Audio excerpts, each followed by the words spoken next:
Finally guys आज की video complete हुआ मेरा शॉर्ट वीडियो। भाई मैं वीडियो बनाता हूँ इंस्टाग्राम पे, भाई एक बार चेकआउट कर लेना। और वीडियो बनाते भाई बहुत भयंकर आंधी आने वाली है, बहुत भयंकर आ गई है, आने वाली है, आ गई है। और मैं आपको बता दूँ यहाँ पे देखो थोड़ा बहुत वीडियो बना रहा था मैं, बन ही चुका है वीडियो। तो मैं दिखाता हूँ आपको आंधी कितना आ रही है, ठीक है।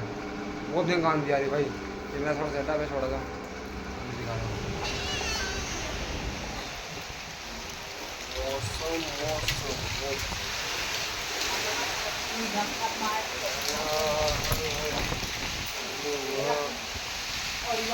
बहुत भयंकर आंधी आ रही है भाई। गांव में अगर होता तो आम तोड़ने आता खेत लेने के लिए। और रोड पे दिखा दो, रोड पे रोड की क्या हालत हो रही है भाई। ऐसा रोड देखो, रोड रोड देखो भाई, रोड क्या हालत हो रही है।